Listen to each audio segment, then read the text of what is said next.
Somebody in the chat typed the word Maury, and the whole stream tilted. Not because the word is funny, because of who read it out loud on camera with a shrug, right after telling a paying audience she doesn't need a DNA test to prove anything to anybody. That's the frame. That's where we walk in.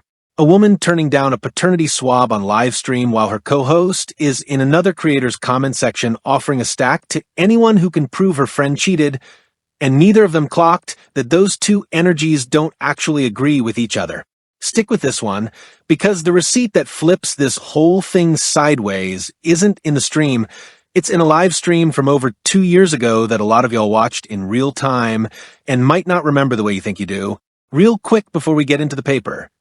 Tap the like if you already know where this one's going, hit subscribe so the follow-ups don't get buried when the story mutates by the weekend, and turn the bell on because the next drop on this case is loading faster than the last one did. Here's the situation in plain terms.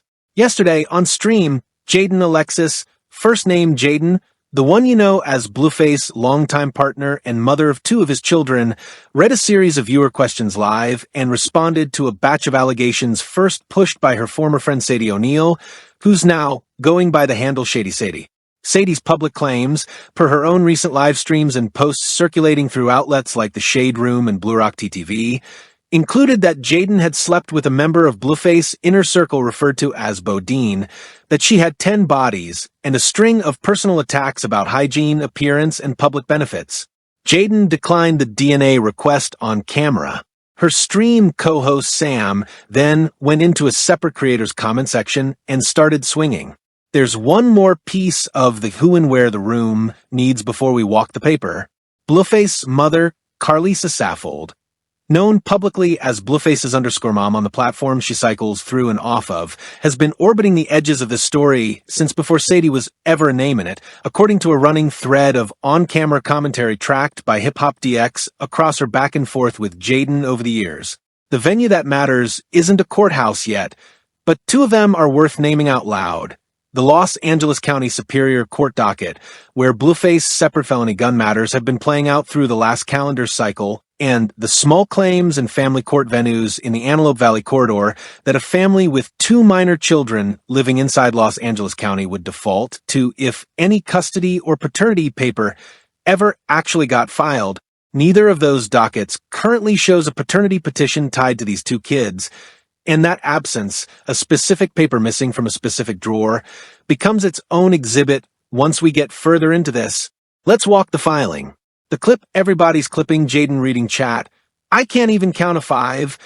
Then when the DNA test question shows up flat, I don't need to.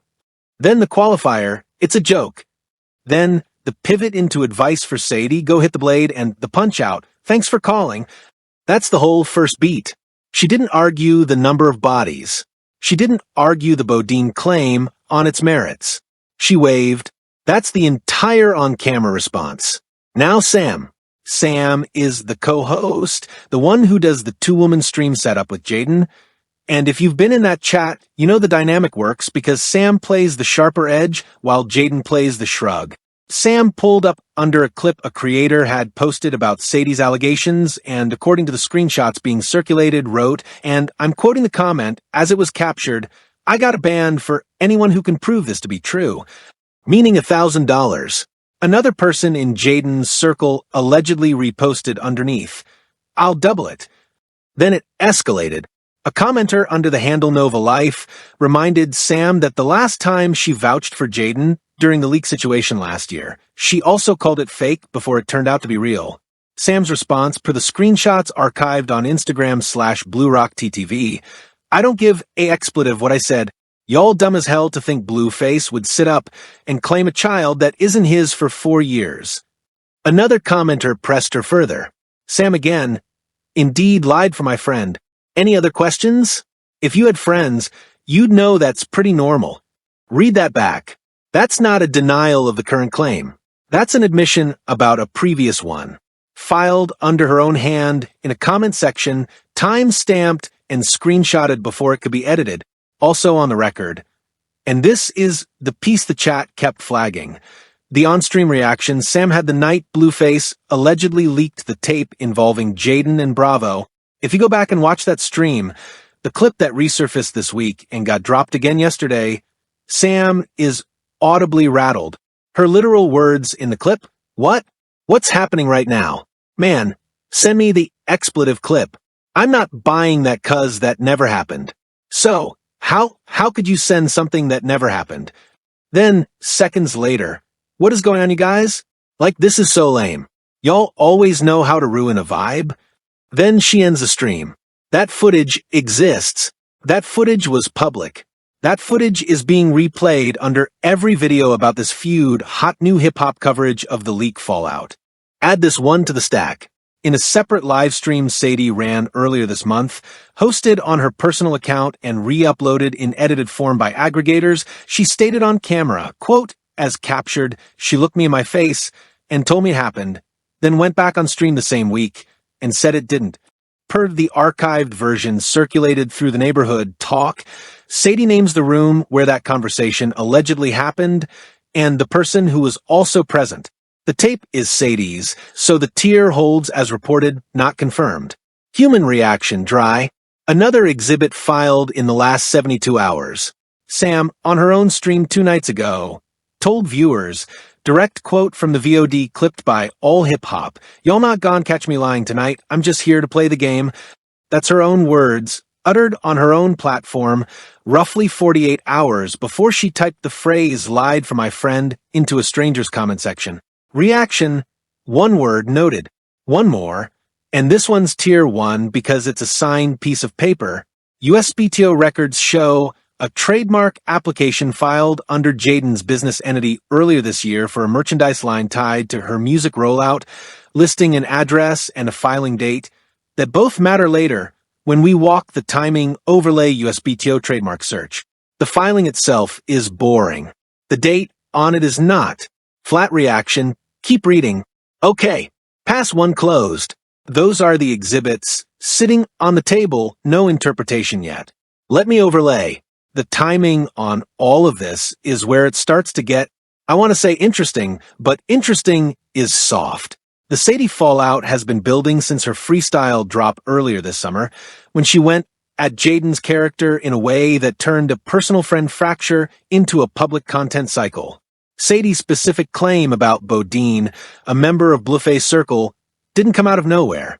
It came out of a longer-running back and forth where each side has been drip-feeding claims for weeks. Sadie's July livestream, where she said Jayden had laughed at her apology, is the one where the 10 bodies line and the Bowdean line both landed on the same night. Which means yesterday's stream wasn't a first response. It was a third or fourth response. That matters because when the chat asked about the DNA test, Jayden didn't treat it like a fresh insult. She treated it like an old joke. That's a specific tell. When something's fresh, people over-explain. When something's already been chewed on privately, people wave. She waved. Now, hold up. Let me reread what Sam actually wrote in the comment thread, because there's a part one keeps sliding past. She said, "Lied for my friend," and then treated it like it's normal. It is, in a certain frame, normal, people cover for their people. That's a real thing. But the specific lie she's confirming she told was that the leaked video was AI, was fake, wasn't real. And that lie was told publicly in real time to hundreds of thousands of viewers on a stream that was pulling ad-adjacent numbers. That's not a birthday cover story lie. That's a public record lie about a piece of media that other people were being asked to make judgments about. There's a difference, and Sam either doesn't see it or is banking on the audience not noticing. The other pattern here, Blueface, government named Jonathan Porter, is currently in a completely different narrative arc. He's been publicly referring to his kids with Jayden as bonus babies in recent months, sparking a separate wave of coverage after he announced he was expecting with a new partner, Nevea, Instagram/Shade Room Reel. Jayden has been claiming on multiple streams that he hasn't been to see the kids in a long stretch. So the DNA test question in the current air isn't just about paternity, it's about Blueface publicly distancing himself from the two children and the audience wondering out loud whether that distancing has a reason behind it that hasn't been said yet. That's the seam. Right there. That's where the story is actually living. Not did Jayden cheat with Bowdean. The seam is, why is the father of these kids acting in public like the paternity is a question he's willing to leave hanging? He's never asked for a test on camera. He's never denied paternity outright. But the bonus baby's phrasing, that's a specific word choice. And the audience heard it. Now, walk the calendar with me for a second, because this is where the mechanic hides.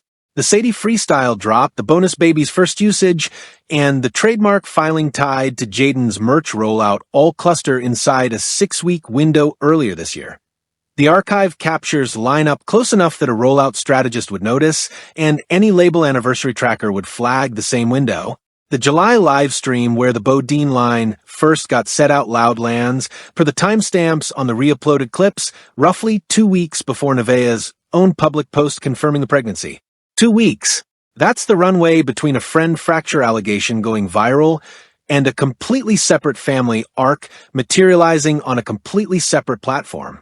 The overlay reads as one person's private timeline getting pulled into another person's public rollout, and the audience isn't sorting which is which. That's not accident, that's not chance. It's a pattern.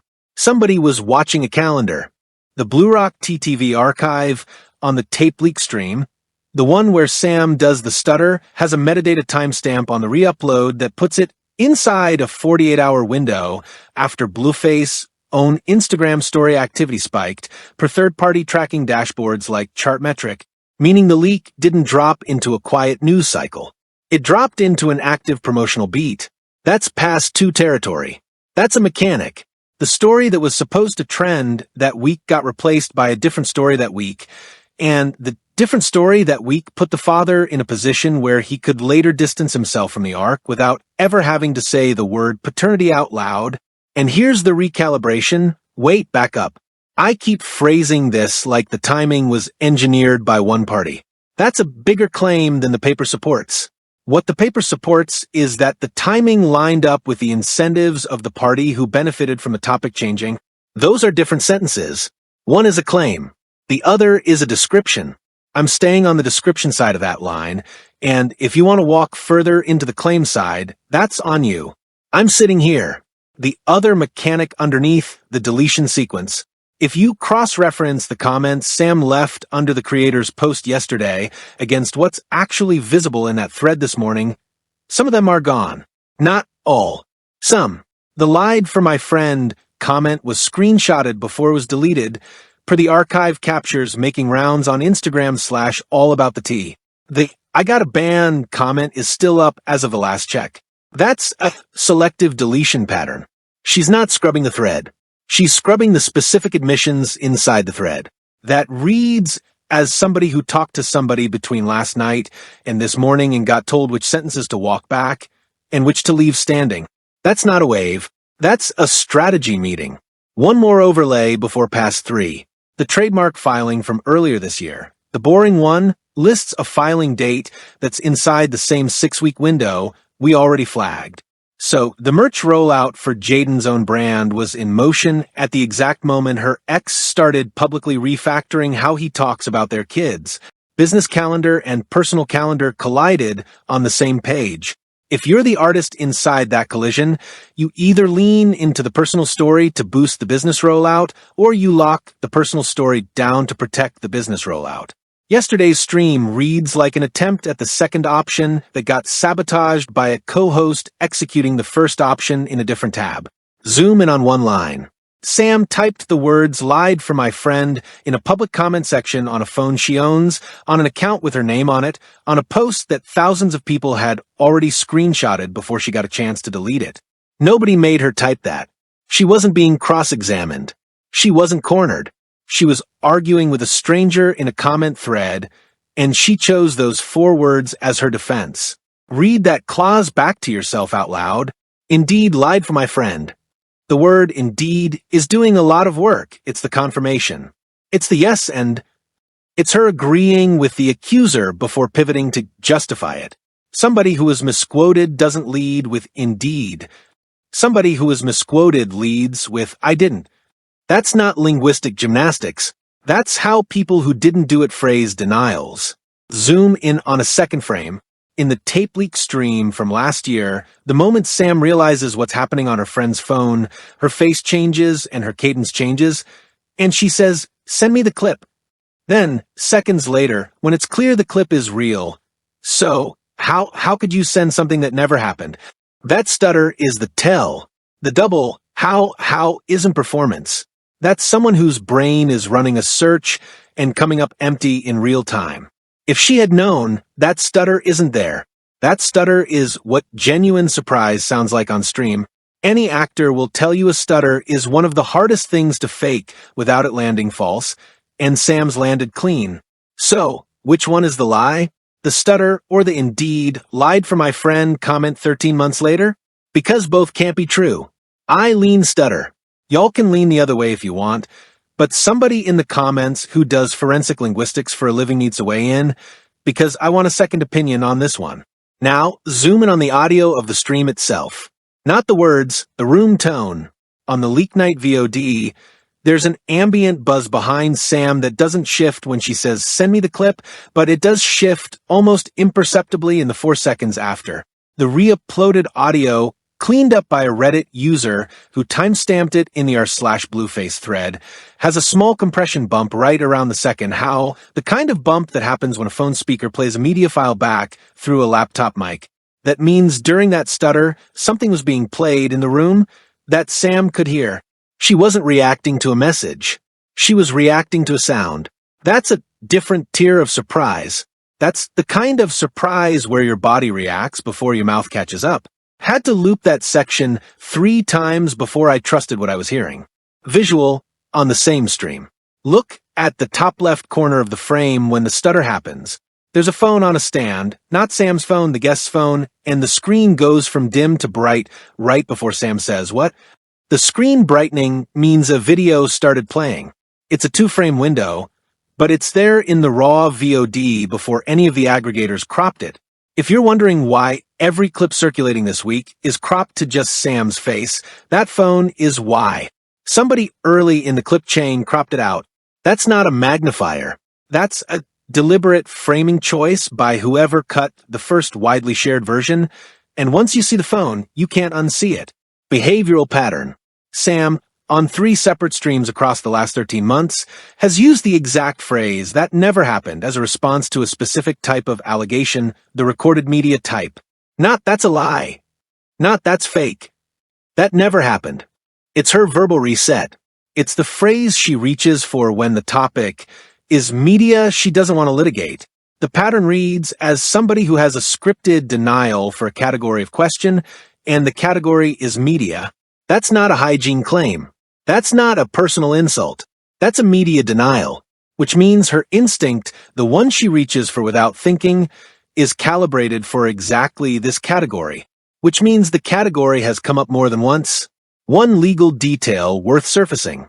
The comment section where Sam typed, "I got a band," that offer as phrased could theoretically constitute a public bounty offer, which in some California jurisdictions has been argued as an inducement to defamation if the proof solicited is a claim that damages a third party's reputation.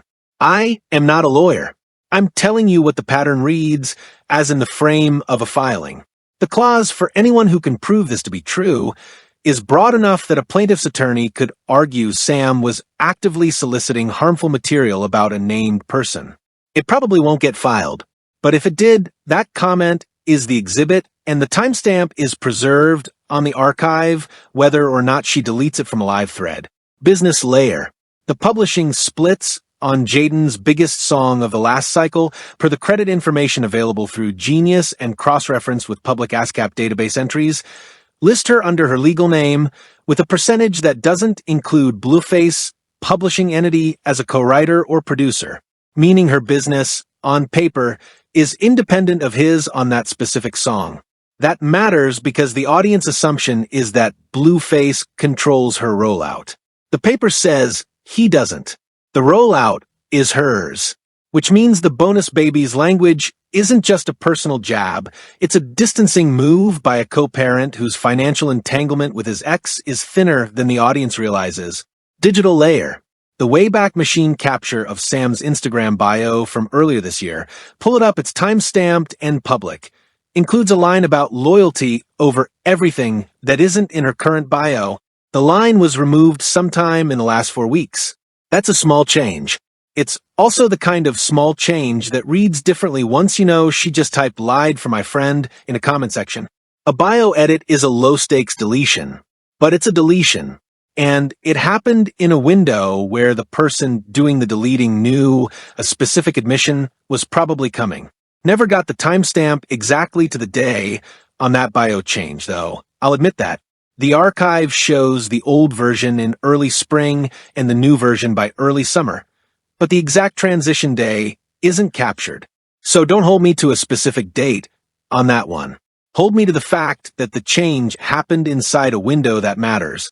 Now the framing war. The blogs that lean toward Jayden's camp, and there are a few of them mostly on the real-based aggregator side, have framed yesterday's stream as Jayden shutting down the DNA demand with confidence.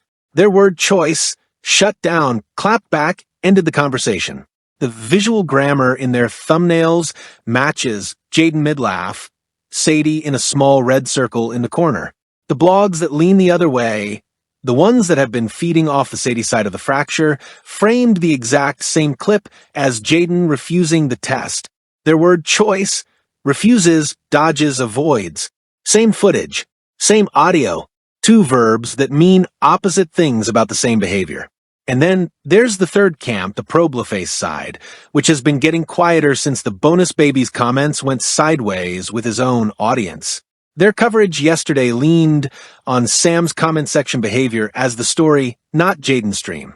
They pulled the "lied for my friend" screenshot and framed it as the smoking gun. They're not wrong that it's a live grenade. They're strategically choosing not to notice that Blueface himself has never once, on camera, requested a paternity test in the years these kids have been alive. If it's really a question for him, that silence is louder than any tweet.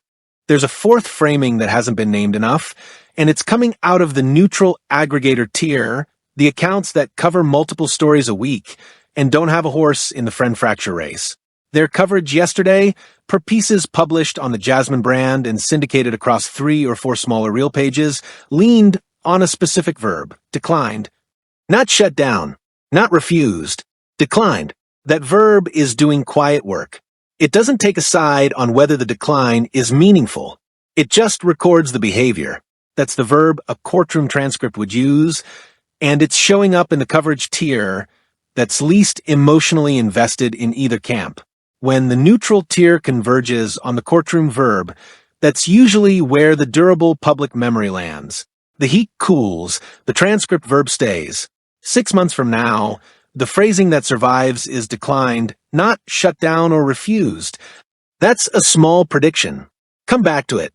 The fifth framing, and I want to be careful here, is the framing pushed by outlets covering Blueface, ongoing legal situations, who have been threading Jayden's stream drama into their coverage of his separate criminal matters as a kind of B-plot XXL coverage of Blueface case updates. Their word choice is telling. When they cover him, the verbs are faces awaits, denied.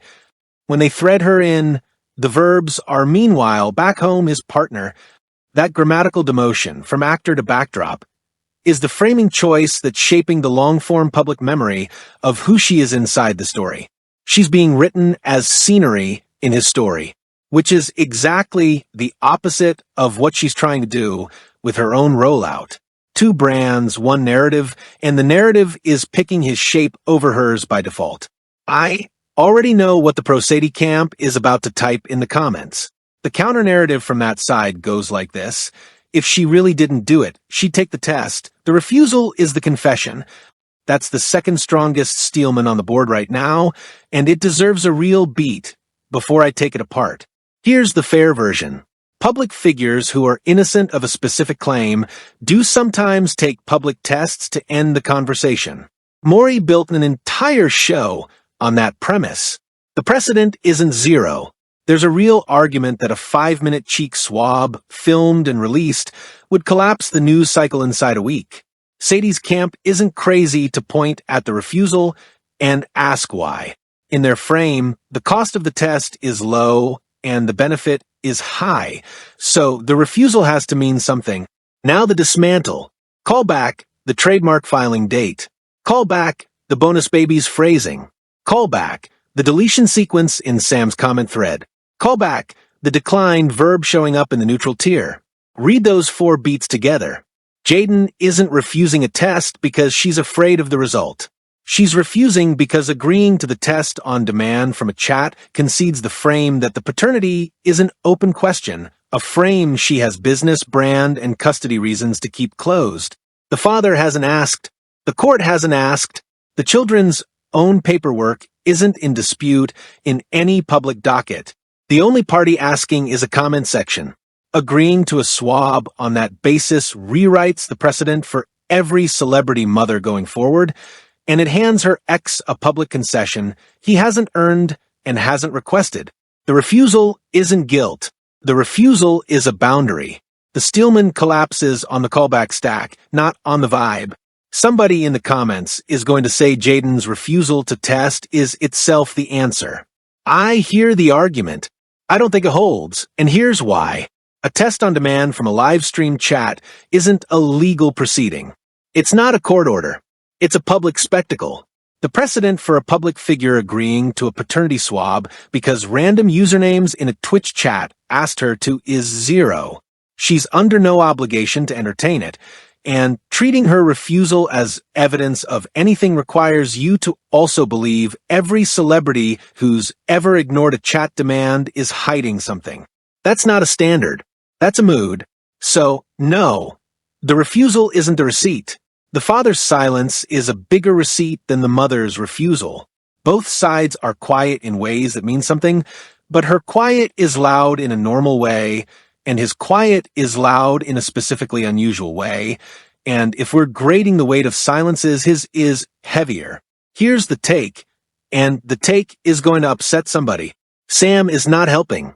I want to be careful with this because I've said on this channel before that the Jayden and Sam stream dynamic works, that Sam sharpens the show, that the 2-woman format was a better product than Jayden solo. All of that is still true as a broadcasting observation.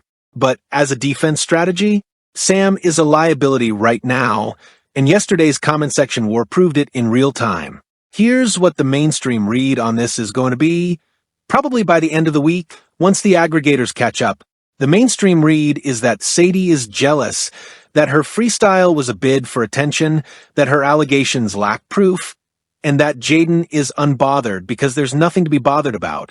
That read is clean, it's fan-friendly, and it's the read that would trend if Sam had just stayed off the internet for 48 hours. She didn't. Here's what I actually think happened, and I'm putting this in the pattern read column, not the confirmed column, so grade my certainty accordingly. Sam went into that comment section on Jayden's behalf without checking with Jayden. That's the tell, because if she had checked, she would have been told to stay out, because Jayden's whole on-stream posture yesterday was, we're not talking about that raggedy 304 anymore.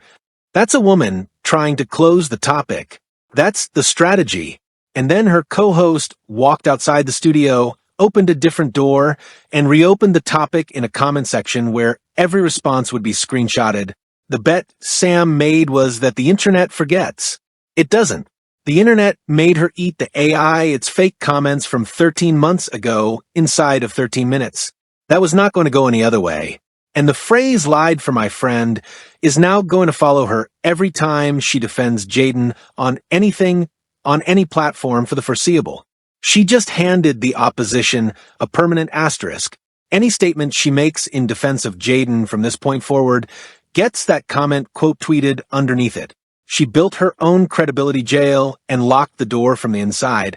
The strategic mistake underneath the strategic mistake is that Blueface own posture, the bonus baby's language, the visible distance, the new partner and new child arc with Nevaeh is doing more damage to Jayden's public position than any of Sadie's claims. If you're on Jayden's team, the priority right now isn't Sadie. Sadie is a former friend with a grudge. She's a small fire. The priority is the ex, who's on a much bigger platform, publicly reframing his relationship to 2 children in ways that seed doubt in the audience for free. Fighting Sadie is fighting the wrong front. It's like showing up to court with a defense against the wrong charge. And the meta mistake is even simpler. When your defense against "you cheated" is your co-host offering a $1,000 bounty and then confirming under oath in a comment section that she's lied for you before, you don't have a defense. You have a co-signed IOU on the next scandal. Extend the defense one more beat. Callback. The audio bump on the leak night VOD, the phone screen brightening in the visual, the media denial phrase pattern across 3 streams, the boundary red on the refusal, the decline verb in the neutral tier, the trademark filing collision with the bonus baby's debut, and the selective deletion pattern in Sam's comment thread this morning. Read those 7 beats together. The bold claim that Sam is the liability, not Sadie, is defended by every single one of those callbacks. The Steelman doesn't survive the callback stack. The mainstream read doesn't survive the callback stack. What survives is the read I'm giving you now, and I don't need to soften it. Jayden played yesterday correctly. Sam undid her work before the VOD was done processing. That's the thesis. It hasn't moved. 1. The $1,000 bounty is the funniest defense strategy of the quarter, because if anybody actually produces the proof, Sam owes them money. She built a payout obligation into her own denial. That's not a defense. That's a Kickstarter for the opposition. 2. The "if you had friends, you'd know" line is a small-town response to a big-city problem. It reads as a woman who doesn't understand that the audience isn't her friend group. The audience isn't going to grade the lie on friendship terms. The audience is going to grade it on public record terms. 3. The almost sympathetic version of this jab. Sam is probably a good friend in real life. That's the tragic part. She's loyal. She's ride or die. She's the kind of friend everybody wants to have. She's just also the kind of friend who does not belong within 100 yards of a comment section during a scandal. Loyalty and calm strategy aren't the same skill. For this one's absurdist, and I'm just going to say it. Somewhere in a group chat, a publicist is charging by the hour to explain to a client why, indeed, "lied for my friend" is not the phrase you type. Somewhere else, a different publicist is watching the same thread and thanking every deity that they don't have this account. Also, sharpen the mainstream staging. The specific outlet that pushed the cleanest version of the Sadie is jealous frame yesterday was one of the real aggregator accounts operating under the neighborhood talk syndication umbrella, with a caption that framed Jayden as unbothered and Sadie as obsessed. That framing is going to age. It's going to age because the receipts don't support unbothered, they support strategically waving, and the difference between those two postures is going to become visible the next time Jayden has to address this topic on stream. The mainstream frame requires her to keep waving. The next month is going to require her to explain. Those aren't the same performance. The pivot phrase in this verdict lands once. It landed already. I'm not going to name it again. Just track what I've been circling. Sam is the liability. That's the read. That's the spine. That's the read. Y'all can disagree. Some of you are going to disagree. Drop where you land. But if you want a cleaner version of the same take, Jayden played yesterday's stream correctly. Sam undid her work before the VOD was done processing. Watch what happens over the next 2 weeks. The likely landing here is that Sam either goes quiet or goes off. There's no middle path once the "lied for my friend" quote has this much oxygen. If she goes quiet, the comment gets memed into a permanent tag under every stream she does with Jayden, and the audience treats her contributions as suspect by default.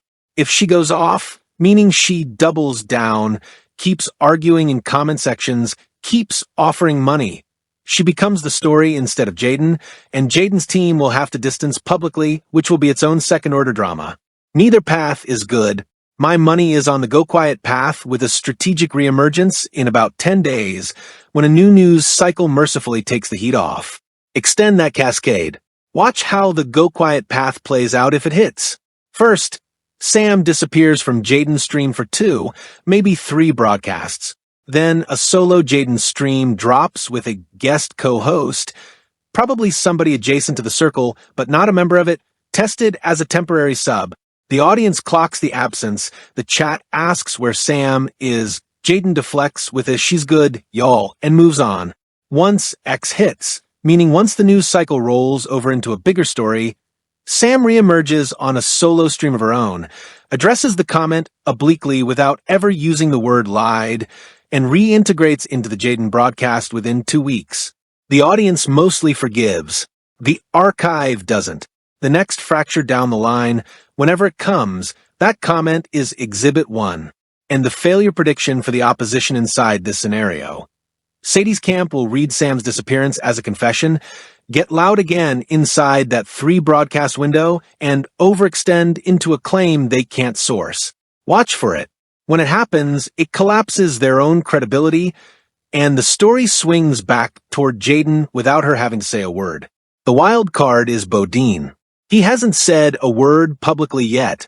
If he responds with a denial or worse, with a no comment that gets read as confirmation, this story gets a second life on receipts we haven't seen. Historically, when someone in Blueface circle gets named in a Jayden-adjacent claim, the pattern has been silence followed by a strategic clip drop, usually on a burner account, usually around a Friday. Don't be surprised if a burner clip surfaces with a caption that references this by the end of next week. That's the pattern the past year has taught us. Extend that one too. If the burner clip does drop, the next window will not be Bowdean himself talking. It will be somebody adjacent, a girlfriend, a cousin, a former roommate, releasing screenshots that either exonerate or implicate him without him ever having to open his own mouth. The strategy of using a proxy account for high liability content is well established across this specific cohort, and the pattern of the last 12 months puts the proxy drop between 4 and 9 days after the initial allegation crosses the aggregator threshold. Yesterday was the crossing. Count forward, and the failure prediction for Bowdean's camp. If the proxy drop happens without a receipt attached, meaning it's a text-only defense, the audience treats it as a confession. The clip has to carry paper, screenshots, timestamps, a DM header, something that reads as evidence, not statement. Otherwise, the silence, then proxy pattern collapses on itself, and the story rides another cycle without a resolution. The residue, the piece that outlasts the news cycle, is that Jayden's brand is being reshaped in public without her permission, and the DNA test conversation isn't going to close just because she waved it off once. It's going to come back. Every time Blueface says the word bonus babies in an interview, every time a new partner posts a photo, every time a comment section reopens the topic, the DNA question relands. Once the dust settles on this specific week, the durable damage isn't Sadie's claims. Those fade.